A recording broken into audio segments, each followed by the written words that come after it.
misconceptions that people have about people that do drugs is that they always have family problems. They may have emotional problems or mental problems. But that's one of the biggest misconceptions that we have. Some people actually do drugs just because they're bored or because of peer pressure.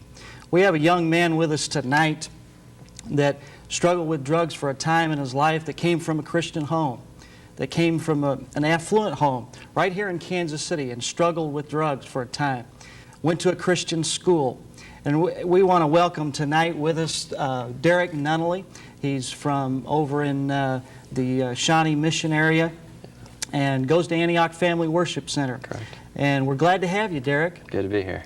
And share with us tonight a little bit about how you came to use drugs, and maybe a little bit about your family life and growing up, and how you came to Shawnee Mission Northwest, and all how that transpired.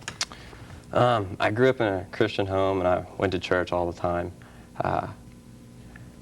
Went to Christian school, and I grew up through all that, so I had really positive influences on my life and everything. And just throughout about my ninth grade year, I asked my parents if I could quit going to private school and go to a public school. So I went to Shawnee Mission Northwest and started attending school there. And as I started going there, I needed to develop new friendships and everything, because I lost all my friendships from private school. And the reason I left there is because all my friends got kicked out, so I decided to go here. And started making new friends and everything, and just looking, I guess, for acceptance and just something to do, because, you know, when you're in high school, you know, you got to have fun, you got to have fun. And so I started hanging around the wrong kind of people, and they were fun. You know, I'll admit it, they were fun, and a lot of things that we did was just a blast. But as I started hanging out with them more and more, I began to do the same things they did, and they were in the same age as me, and we were all just growing up in high school and experimenting with this and doing that. And so one night, you know, they go, "Hey, Derek, why don't you come out with us? You know, you're kind of nuts anyway, so why don't you come out with us and let's go out and see what it's like to get high."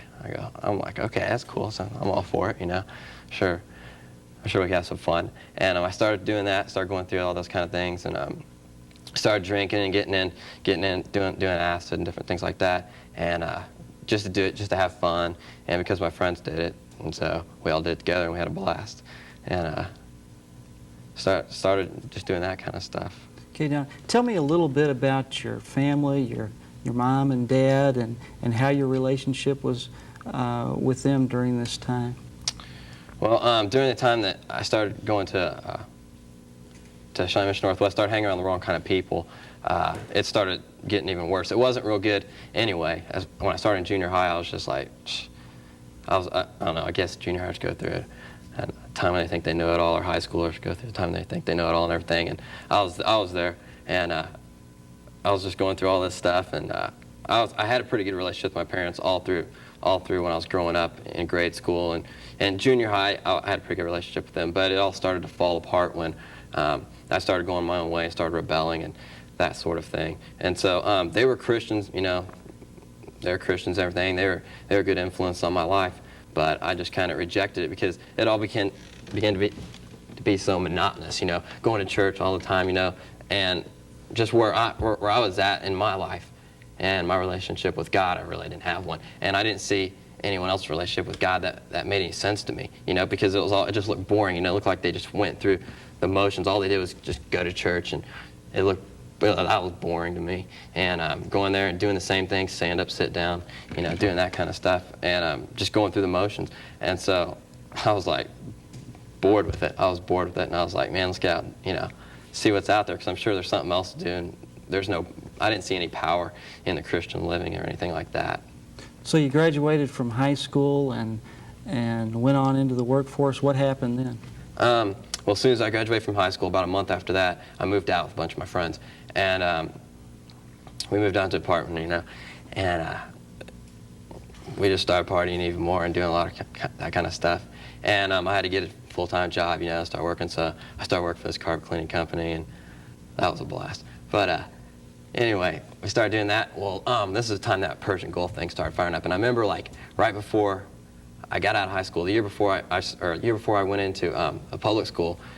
In private school, they teach you all this Bible stuff, and so they were talking about Daniel and Revelation and all this end time things, and I started remember that kind of stuff because I heard on the radio one night that like we were going over, they were sending troops over to the Middle East. I remember there was something about the Middle East and Antichrist and the end times, and I was like just kind of freaking out there for a little while. I was like, whoa, God's coming back, and I don't think I'm going to be going with him, you know? And so that kind of freaked me out a little bit. And for the next month or so, I kind of shaped up my life. I quit drinking, and the only thing I was really doing was smoking, but that was getting even worse because I was just becoming more addicted to it and more addicted to it. And eventually, we all got kicked out of our apartment and everything, and I went back home, lived with my parents, and as I was there, I stayed home. I didn't go out with my friends because I knew it was wrong. And I come to that point, I remember that point, you know, because I had good values instilled in me. You know, I knew what was right and what was wrong. Now, wait a minute. All of this was because you didn't have any other crises happening in your life. This Persian Gulf thing was going on. Mm-hmm. And all of this was kind of the impetus toward all this happening. This was the thing that was pushing you back to Christ? Yeah, it was you know, it was the Word of God. I kind of knew it. And so it was kind of, yeah, that's what was happening. So you were remembering that Right. the things that you'd been taught in Sunday school and all this kind of thing was coming back, and it was flashing back, and you're remembering this, and this is what was pushing you back to Christ. Yeah, exactly. Okay. And so I started remembering that stuff, and I stayed home for a month by myself. I was like, you know, I'm not supposed to hang out with those people, but I didn't have anyone else to hang out with. And so a month later, I just went back to the way I was before for a while. This was I guess, I don't know when that thing started, September, October. And till at least December or January, I kept doing that kind of stuff. Well, in January, I started going to Antioch Family Worship Center. And went there for 3 Sunday mornings, all right? Went there, they have a Sunday morning service and a Sunday night service. And they always have 2 altar calls. They have one right after the praise and worship and everything, if you want to come up and get prayer and everything. And then after that, the pastor will give an invitation for what he's preached about. And every time that he had an invitation to come up and get saved or come up to the altar and get prayer, I felt like something inside, like a fish hook was inside my heart going and cranking me and pulling me. And I was like, no, if I can just get out of here and go home, then it'll go away. So I get out of there, I leave the church, go home, and went away. But I always go back for more. You know, go back and, because I knew it was right to go back. And so eventually, about 3 weeks after I'd been there, I went up front and gave my life to God. Tell us about that. Well, I went up there, and Mark met me at the altar, and I told him about it, and he's like, okay. And so he prayed a sinner's prayer with me and everything. He goes, come and talk to me after service. So I went and talked to him after the service, and he took me back in his office. He goes, okay, do you realize what you're doing? I'm like, explain. And he goes, you gotta give up stuff for this, okay? You gotta give up stuff for God. You might have to give up the kind of people you hang out with, that kind of activities you do, different things you're involved in. And I'm like, okay. And at that point, I didn't know what I was doing anyway. Now, you asked him to disciple you, is that right? Well, about 8 months later, I did. Okay, tell us what happened then. Okay. What was one of the things that he asked you to do? Okay. He asked me to cut my hair, and 'cause I used to have How longer long hair. was your hair then? It was probably about 3 more inches longer than it is right now. Uh-huh. And so why did he do that? well, he did it as a point of submission, because I come up to him and I asked him if he'd disciple me. He goes, okay, you need to cut your hair. I go, why do you have to cut my hair? Why do I have to cut my hair? You know, I thought you guys weren't like this. You know, all this legalistic stuff. And he goes, I'm not doing it. He goes, and later on down the road, about 2 or 3 months later, I go, I see why. And it's because it was submitting to him, but I'm not actually submitting him. I'm submitting to God. You know what I'm saying? So that helped in your Christian life? Oh yeah, Did it help you change? that's something that really helped me a lot. So tell us what's happening now. Where are you at? I mean, what are you doing? Right now, I'm up at Antioch Family Worship. I'm an intern there, Okay. and I'm gonna go into full-time ministry. Hey, within the that's next great. time, so. That's super. So tell us maybe a little bit about what's happening. Right now, I'm just going through I'm taking some classes right now through there.